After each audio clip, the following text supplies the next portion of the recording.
Okay, Bismillah, Alhamdulillah, wassalatu wassalamu ala Rasulillah wa ala alihi wa sahbihi ajmain amma ba'd. Assalamu alaikum wa rahmatullah, everyone. And Brother Richard, assalamu alaikum. Walaikum assalam. How's everybody doing? Alhamdulillah. How's your Ramadan going, brother?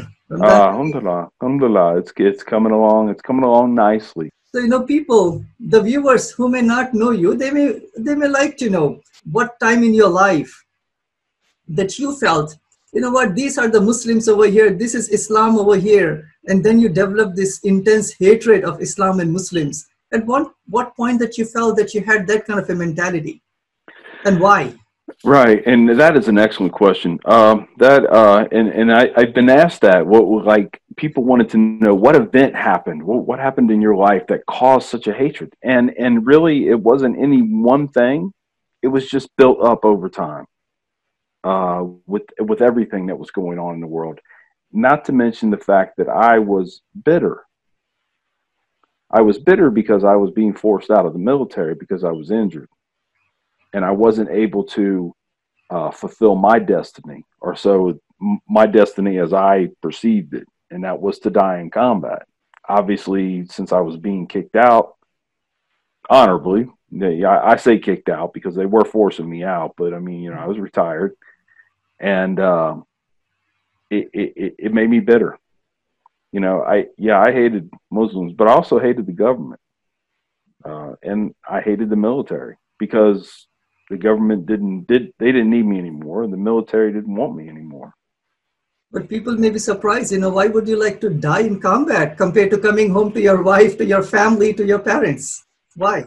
Right. Yeah. And the reason behind that is because I was very realistic about my past. I know the things that I had done in my past, and I had hurt a lot of people, and it was beginning to mount on me that there was just no way out of this. But in order to die in combat, it's almost like a suicide by military, I guess. Was when you come back to this country from a combat zone in a coffin with a flag over it, you are forever known as a hero, period. That's what I was shooting for. That's what I wanted. So you want that legacy to continue that, Richard, he was such a hero. He died in protection of the country, in the defense of the country. Perhaps you wanted that to carry on, I guess. Absolutely, absolutely. That's what I wanted to be known for. I didn't want to be. I didn't want it to be my legacy to be, oh well, he was a crazy partier, and boy, he used to drink so much, and oh man, he was just fun to hang out with. No, I didn't want that. But obviously, Allah has better plans for you. As we right. always say, we make plans, and He has something better for us. Exactly. So then your hatred of Muslims and Islam built up. I am curious to find out, did you had any neighbors who are Muslims, some doctors, they are 10% of the physicians in this country, they are Muslims. What's your classmates? I remember I had no association with Muslims in this country. Of course, I had to when I was in foreign countries, so I didn't have a choice. That was because of the job I was doing. I kept them basically at arm distance. But doctors, that's about the best way I would put it. I actually offended a lot of people because I would go into a doctor's office if I was like referred to a specialist or something for something. I remember doing this once. The hospital here in Muncie, Indiana, I was there and I had to go there I was referenced for something. I think it was because of my back, but I'm not sure. And I asked the lady at the counter, the nurse, when I checked in, I says, "Is he a Muslim?" Really? And she just looked at me. I think she was very offended, which she should have been. She goes, "I have no idea what he is. He's a doctor." I was like, "Oh, okay." I said, "Well, if he's a Muslim, I don't want to see him." Really? Even though he may be treating you, but your heart may not be there. You would prefer maybe someone like you from a Christian background, not from a Muslim or Indian Pakistani background, I guess. Right. And the thing was, is if I saw somebody that looked like they come from that region, automatically they were a Muslim. And since then, of course, I've met several people that look like that are not Muslim. You know, Hindus. I've met plenty of Hindus. We have a large Hindu population here, and Coptic Christians. You know, but at first glance, they're automatically Muslim, right? That's the way I'd always thought, and that's the way I'd always looked at it. Couldn't be, you know, again, that just signifies the amount of ignorance that I had inside of me. Yeah, I think it's more ignorance than hatred, because ignorance can build up to hatred. Fear of the unknown can give rise to hate and bias and ignorance. Yeah. You know, that reminds me of a story of a doctor that I know. He practices as a cardiologist in Florida. He's in his 70s, perhaps close to 80. He still practices. So he mentioned this story. He mentioned the story that one time he was in the ER doing the overnight shift. Right. And it's a Bible Belt, as we know, right, in the southern part of the US. Right. So in came one of the chiefs of the KKK as a patient. When that patient in the ER, the KKK member, when he looked at Dr. Yunus, Dr. Muhammad Yunus is his name. When he looked at him, he became really angry. He said, you know, I don't want to be treated with this Muslim. Right. And the nurses calmed him down, saying that, you know, he's the only doctor. He's the only way that your life can be protected and saved. So he gave in. He gave in. So he got treated. The next day he went to the doctor's office. And now he has a smile that, you know, this doctor protected me. In the doctor's office, there was a calligraphy of certain verses of the Quran. I believe those are from chapter 2, verse number 255, the Ayatul Kursi. That speaks about the wonderful attributes of Allah subhanahu wa ta'ala. Sure. After looking at those verses, Brother Richard, this KKK member, he started to ask questions. You know, what is that? What is the translation of that Arabic? Where did it came from? And Dr. Yunus, with a smile, with compassion, with empathy, he kept on explaining to this person. Long story short, Brother Richard, you'll be amazed to find out this Islamophobe and this KKK leader, not just a member, in a really few days, he came back to the office and he said, how can I become a Muslim? Oh my gosh. Wow. Can you imagine? Yeah, that's wow. And he recited La ilaha illallah Muhammad Rasulullah. And that's not the end of the story. Now he went to his people, and almost the whole small town of where he lives, they also reverted or converted to Islam because of that. I mean, Allah guided, but because of the interaction with that doctor. Right. Yeah. Alhamdulillah, right? Yeah. And wow. Yeah, I haven't heard that story. That's amazing. You know, it's not too different than mine in a way. I mean, I was a nationalist. It wasn't that I was a Christian. I wasn't being a Christian at all. And of course now even more, I would say, you know, that I wasn't even close to being a Christian. You know, I was living by none of their rules, I should say none of the rules that they're supposed to live by. Let's leave it at that. But, you know, it was my country. And I mean, for lack of a better reference, you know, how Christians refer to the cross, that's their symbol. They bow to the cross, they kneel to the cross. My flag was my cross. To a point to where I had a neighbor that lived up the road from me, did not know who I was, but he was flying his flag. It was hanging on his porch, and he was flying it upside down, right? Which is a sign of distress, which actually has not been used legitimately since the cavalry days back in the old Wild West, right? It was a symbol that, you know, people that were out on patrol would see, and if it was upside down, they would say, "Oh, the fort's under attack."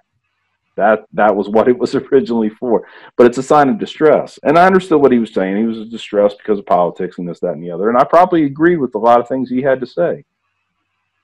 But you don't disrespect the flag. I went to his house in the middle of the day and took it. Really? Yeah. If you're not going to fly it right, you don't have it. You know, you're just not going to have it. So, I mean, that's how I was, you know. So my battle wasn't purely 100% just with Muslims. You know, it was for people that were being disrespectful too. So you know, I was curious that, did you used to watch a lot of Fox News? Well, yeah, I read that. That was funny. You know, I did. Okay. I did. Yeah, I would not watch CNN. Simply for the reverse reason of why I won't watch Fox News now. Right, right. You know, because Fox News told me what I wanted to hear. It kept me inside that echo box, right? They were the fuel for the fire, as we say. Yeah. And it didn't help because, especially at the time, you know, the war was still fully on. It was still going, you know, every day, every night you've seen and heard the battles. Right. That infuriated me more because, of course, I'm here. I shouldn't be here. I need to be there. And it just made it worse. So, Brother Richard, so obviously if Islam is here, you were far away from it. There was a big divide over here. Mm-hmm. And obviously there was one time in your life that you started to come closer to it. What made you? What made you do that? It was my daughter, which in all actuality, it's really funny because she now she takes a lot of credit, you know, for every time I get to go talk someplace or I'm on a camera or something like that. She goes, you know, that's because of me, right? Because it was her that you know started really the whole change. You know, the love between a father and daughter, it's really kind of special. Of course. Or at least it should be. Okay. And that's this and it was, and she's always been very special to me. And having her love me was one of the most important things that, you know, I think is in my life even today. And when she came home, she was very, very tiny at the time. I think she was in the 2nd grade, and she came home and she talked about this boy who was in her class that his mom came to pick him up from school. And when she did, she came in the classroom and she was just covered from head to toe. Now, my daughter, being young, did not really understand all of that. She didn't have any clue, but she was curious. And of course, children, especially at that age, primarily have absolutely no prejudice. You know, they learn that later on, unfortunately, but Allah at least blesses them from the beginning with not being prejudiced. And so she came home. She said, okay, Dad, he's been all over the world. He probably knows where she comes from and what she's wearing all that for. And when she asked me about it, I just blew up, completely blew up. Did not, you know, I said one of the most bigoted statements that anybody could ever say, and it's that, you know, I don't want my family around those people, right? And just said a lot of hateful things. And I looked at my daughter's face, and she looked at me like I was just crazy, just absolutely insane. And you know, to the fact that where, you know, that the love was gone in her eyes. That hit me hard. Even though I had this hatred, see, I was very stingy about it. I didn't want to share it with anybody. I mean, people that knew me knew I did not like Muslims. They had no idea to what extent I was willing to go to prove that I did not like Muslims. You know, she, of course, you know, I'm like, you know, the big man in her life, and all of a sudden she's looking at me like, I don't know what's wrong with this guy, but I don't know if I like this, right? And so you know, that question on her face just hit me, and the light bulb kind of came on. It's like, you know, obviously now I know that if I carry out any kind of plan against these people, it affects more than just me. Whereas before, I didn't even consider anybody else. What kind of a plan that you had? I had a plan to blow up the Islamic Center here in Muncie, Indiana. The mosque itself? Mm-hmm. With the people inside? On Friday afternoon at Juma prayer. Yep. SubhanAllah. So, So, you know. so you had that in your mind as you were interacting with your daughter about her Muslim friend. Oh, the plan had already been going on. I'd been planning this for over 2 years already. And so yeah, it was inevitable. It was going to happen. And I had already gathered the materials I needed, and wasn't even an issue. And because it took me so long to do it, I did that on purpose, because I didn't raise any red flags about anything. It was done over time, right? But because of her reaction, I said, you know what? Maybe these are some good Muslims, if there is such a thing. Maybe these people don't deserve that. Maybe they just need a little understanding, and maybe somebody just needs to talk to them on a better way for them to act, right? like they particularly were acting bad, right? They weren't, of course. Very good. You're thinking many are bad, maybe some are good up there, right? Let's talk. Yeah, maybe there's a few, you know, because I'm thinking about, okay, all religions, you know, yeah, there's bad and there's good in every religion, right? It's just, that's people. So I'm thinking, well, maybe somehow we got lucky and got the good ones here in Muncie. And so I said, well, the only way to do that is to throw myself in the mix. So I went there, introduced myself as somebody who just wanted to learn a little bit more about Islam. You went to the masjid, to the mosque. I went to the masjid on a Friday. The same masjid that you want to blow up. Yep, same one. And, you know, like I said, I introduced myself as somebody who wanted to learn a little bit about Islam. And, you know, thankfully, like most Muslims should act, when a non-Muslim comes to them like that, they should be all over it, you know, just, you know, hey, okay, man, let's talk, you know, hey, you know, read this, or, you know, hey, you know, I mean, that should be like, wow, yes, we got one. We got somebody that's going to listen to us. Yes, finally. And not learn about Islam watching Fox News, like you said. And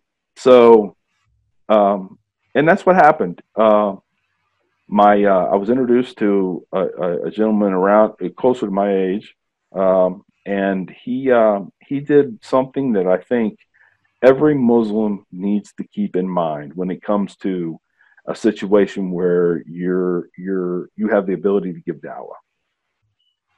And that's, if you meet somebody and they're very open and and you can tell if they're serious, they really just want to figure this out. Hand them a Quran. Don't try to throw a bunch of information down their throat, because you know, people get tired of that. People don't like that. They don't. Some are fine with it, but you know, majority of them, they just don't like that. You know, help them. Ask them questions. You know, don't make them the receivers of the conversation. Make them a part of the conversation.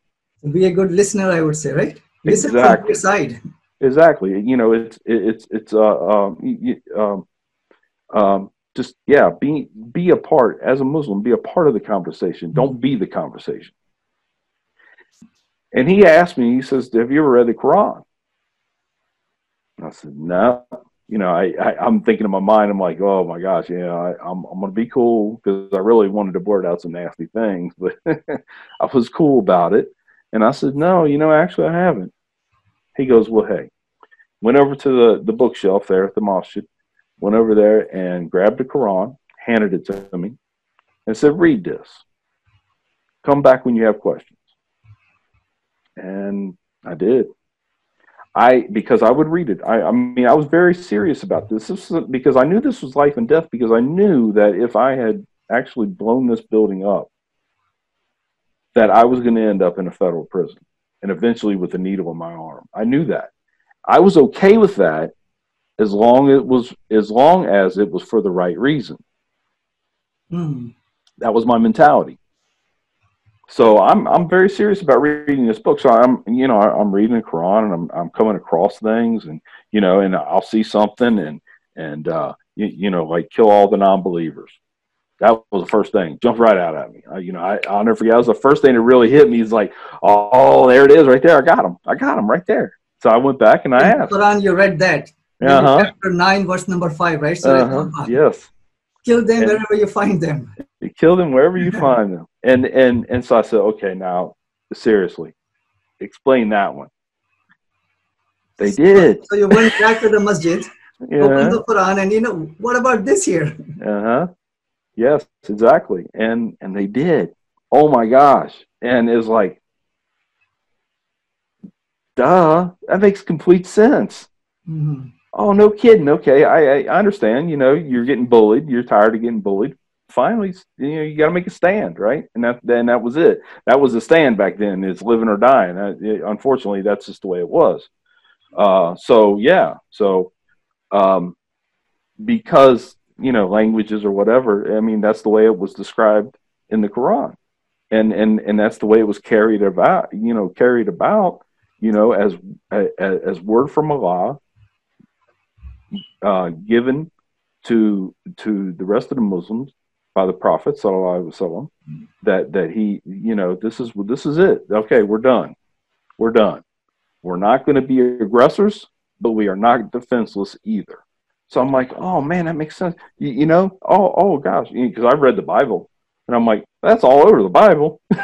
Yes, of course. It's the same thing. Old Testament all over here. Yeah, and it's just like, oh my gosh, okay, so it's in the Quran, it's in the Bible, it's in the Quran.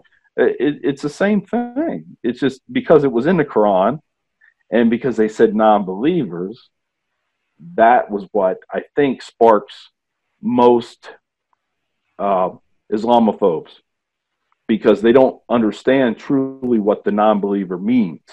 When they talk about non-believers, they don't understand what it means. They think anybody that's not a Muslim, and it doesn't mean anybody that's not a Muslim.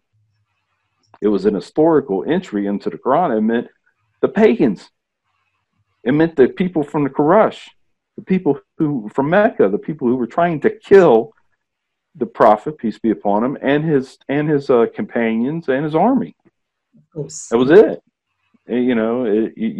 Because especially back in those days, the Muslims were friends with the Jews and the Christians. It was after the time of the Prophet, peace be upon him, that everything kind of went its own way.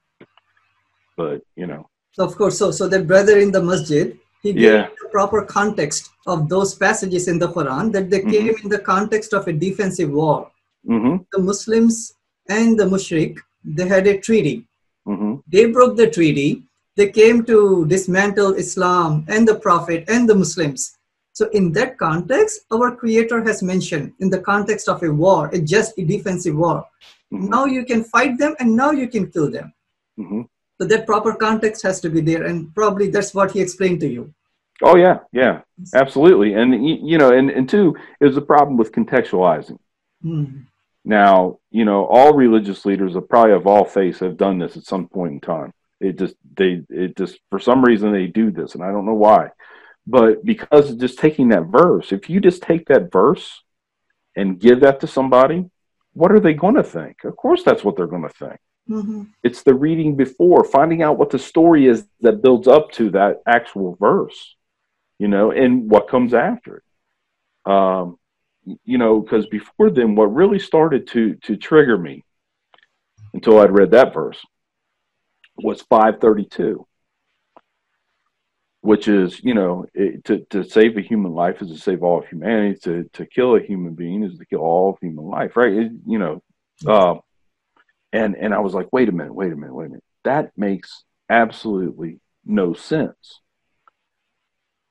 What about those guys that, were overseas? What about those guys I saw, all the Muslims that were fighting?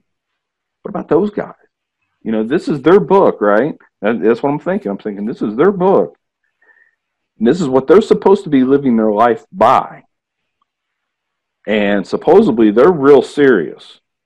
They aren't like your Sunday churchgoers. These guys are like for real. This is their life. This is what you're supposed to do. But yet, that's not the way they're living, because life means nothing to them. That's what they show. That's what they have shown. So I'm thinking, okay. And then I read further, further on through the book, and I get things that okay, we don't harm women, we don't harm children, we don't harm the elderly, we don't destroy religious structures, not Muslim structures, religious structures. So that means churches and synagogues also, temples, whatever. I seen those guys do all of that within an hour. And I'm thinking, wait, okay, now wait a minute. This is how a Muslim's supposed to be. And I've met these Muslims. At this time, I'd already been invited over to their houses and stuff for dinner. One of the most prominent families here in this community. I've already been to their house several times, talked with them, met their children. We're not talking about the same people here. These people that I've met here in this town are trying their hardest to live by the things that are in this book. I see that. I see that every day. Every time I see them, I see that. But yet these people over here, the ones I have an impression of Islam from, are not. So that's when, not ever being referred to as an intellectual person, I was able to conceive the fact that obviously they do not represent Islam, meaning the people overseas. There's a light bulb that went on in you. That was it. They're not following the true Islam. They're not following the main clear-cut teachings which are present in the Quran. Right.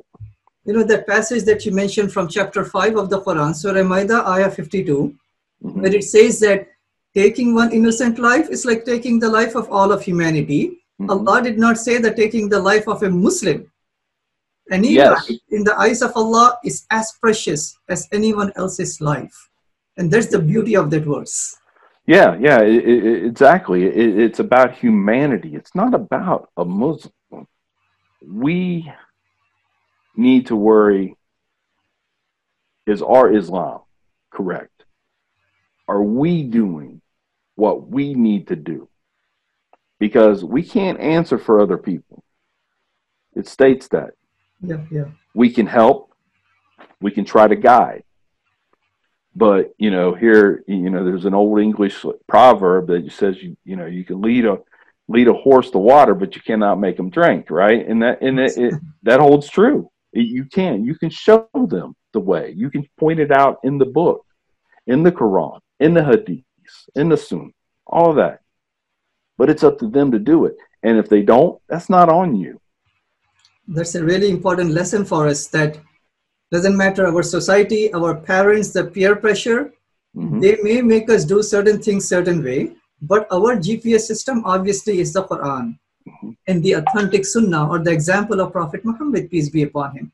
They are the guiding lights for us. Right. We have to still respect our parents, our elders, our society, but if that contradicts with what this says, this takes precedence. Absolutely. Important lesson, right? So, mashallah. So, I'm still so much curious to find out, mashallah, you were here, Islam is here, now you're kind of in the middle, right? Now you're open-minded. Let me give it a chance. And now eventually you came much closer. Then what happened? Tell us. Well, as you know, I kept reading. YouTube, I went to Professor YouTube quite often. And I watched the videos. I watched good and bad. At that time, there was still a lot of bad videos on YouTube before they started taking all that stuff off. And, again, I had to, I referenced back to the Quran, because I had now come to the conclusion that that's what I have to do in order to pass judgment. Like, I still thought I had a right to be judgmental on these people. I have to refer everything back to the Quran, and anything that I see that's not in the Quran, it's not Islam, period. I mean, so I had to come to that realization. So as I'm hearing these people talk and these lectures, Mufti Meek ended up becoming one of my big favorites. I love him to death. He's because he's very serious, but he's also very lighthearted and comical at times. He has some funny jokes sometimes. He just comes across really funny. I would love to meet him someday. Inshallah, maybe that will happen. But then, I'm watching all these other militant videos.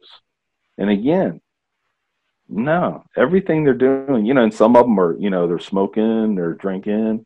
And I'm thinking, wait a minute, what is going on here? They're cussing, in the videos, and I'm like, these guys are just a bunch of thugs is really what it came down to. That's what I saw. They're just thugs. All of that accumulated, and it got me there. And I was like, you know what? I was totally wrong about everything that I ever thought. Totally wrong. And I went back to the Masjid on a Friday, Juma, because I knew everybody would be there. I guess I still had a little bit of ego with me, I mean, those things are hard to shake. And because I wanted everybody to see it. I wanted everybody to see it. Again, they do not know my plan. They still think I'm a guy that just wanted to learn about Islam.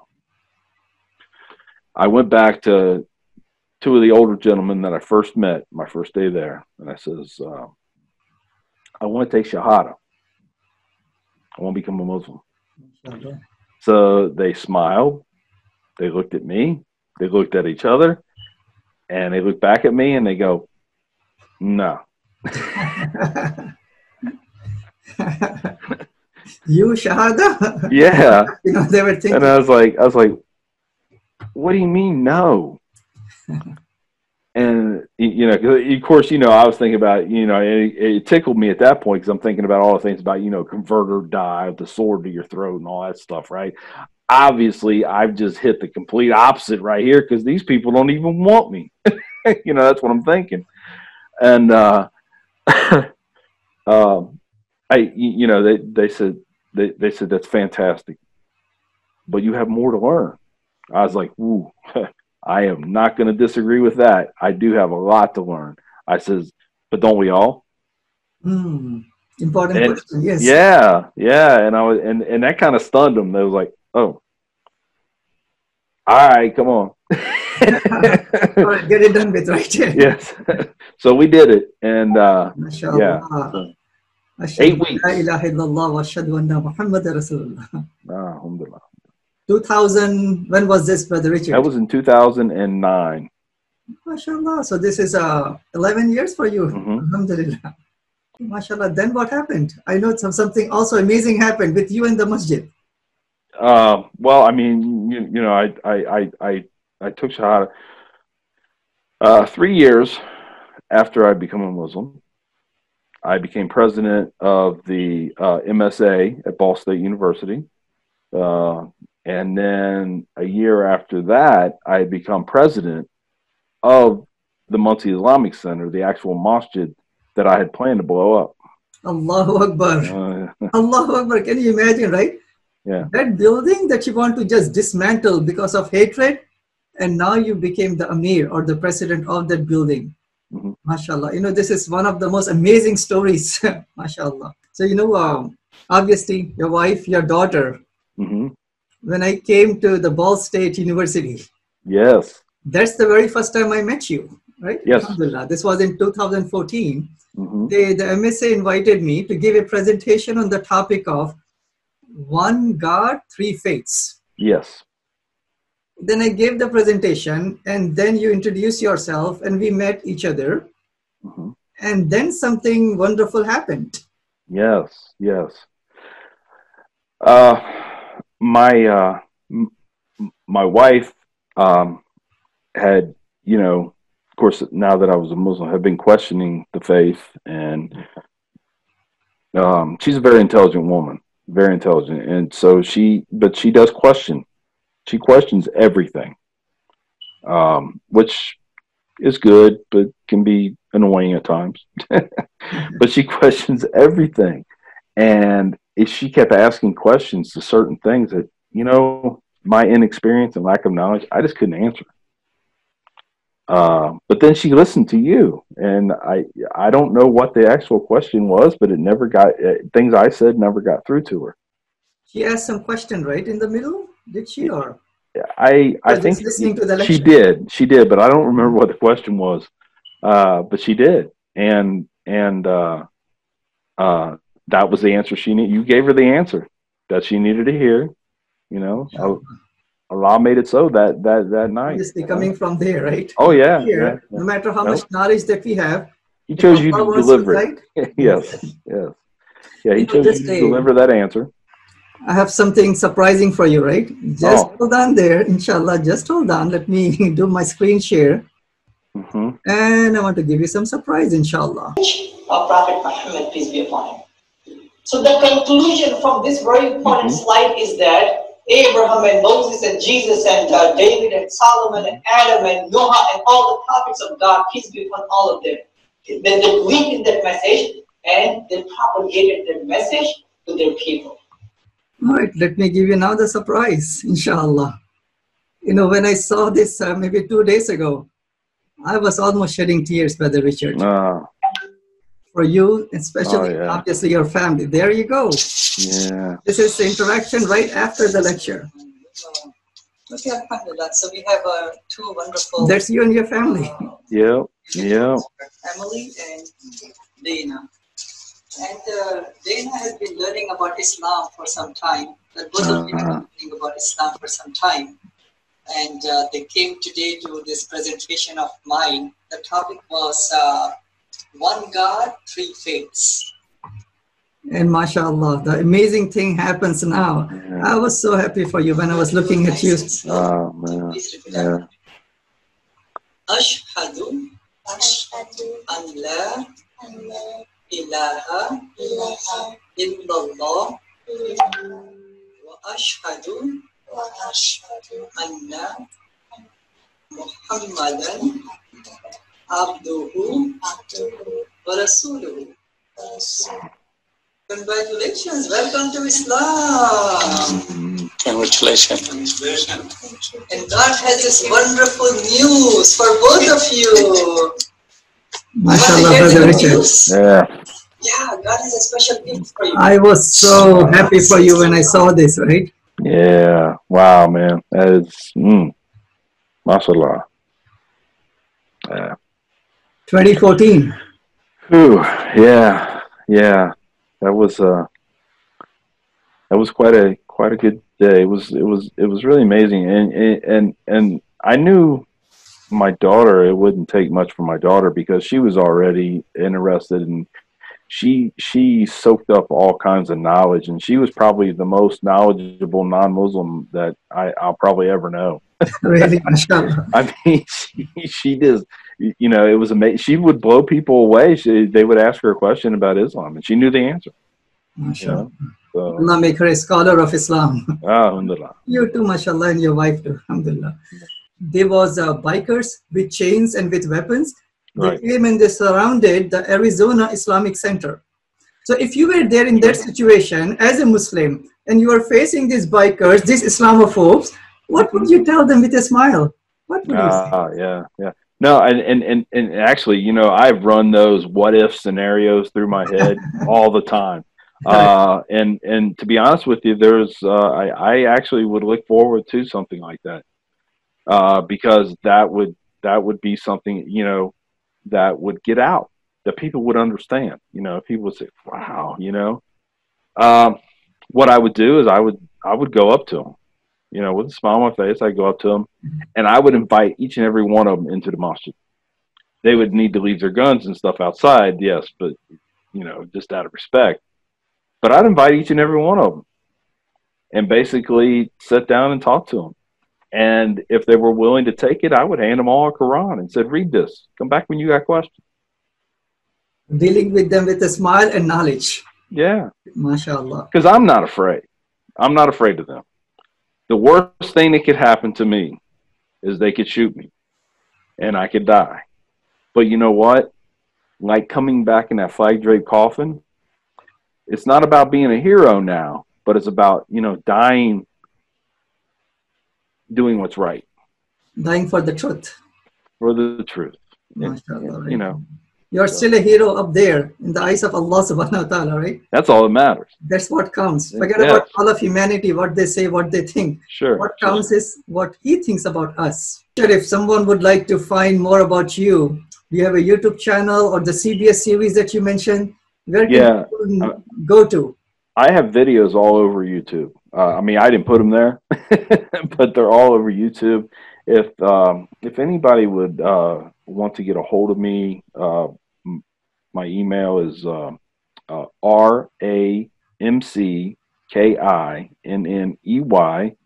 1081 at yahoo.com. So, right. And I think personally, it will be a good dawah tool for those people who may be watching and they may be thinking, you know what, we are also here. And this person, he came to the mosque or he went to the mosque and he read the Quran. Let us give us a try. Let's also pick up a copy of the Quran. So my organization that I'm directing, it is called Gain Peace. So if anyone can call, any non-Muslim brother and sister, if they give us a call at 1-800-662-ISLAM, we can send them a free copy of the Quran. We can send them some other books about Prophet Muhammad sallallahu alaihi wasallam. A book on the common questions that you may have had. Many questions. We can send all of these gifts are free for them, right? Obviously, we get community support. And also anyone who's watching, I'm also going to request you, if you need Brother Richard's services, mashallah, he's a really eloquent speaker. He has an amazing story and he's a wonderful da'i. So he has given the email. You can contact him in that email and you can utilize his services, obviously for the sake of Allah subhanahu wa ta'ala, and you can make any deal with him, right? Alhamdulillah. So with that, Brother Richard, may Allah preserve you and your family and me and all the Muslims. Now this is a good time. This is the best time. People may be receptive now. So let's share the wonderful message of Islam. As much as we benefit the Quran, Quran also belongs to all of humanity. And may Allah make it easy for all of us. Last words to you, Brother Richard. Oh, yeah, I want to thank you, Dr. Sabeel, for having me on the show. It was number one. It's always nice to see you. Like I feel the same here. Oh, alhamdulillah, alhamdulillah. You were a very big part of my life. And you know, I can't wish enough blessings upon you and your family. It just, you know, my heart goes out to all of you, as well as all the fellow Muslims in Chicago. I love the communities in Chicago. I've met several people from there, and they are just wonderful. Absolutely. I'm glad I don't live far away, so that when everything gets settled, maybe I can go see them again. So, come on over, mashallah, be my guest. Alhamdulillah, alhamdulillah. So yeah, and again, blessings upon Gain Peace. They were actually a big part of my conversion, also as far as gaining knowledge, because that was another YouTube place that I went to find things out. So yes, it was very, very helpful. I don't know. I wish everybody to have a happy and a healthy Ramadan, and may Allah give you strength to carry on and to complete your fast in a very positive manner.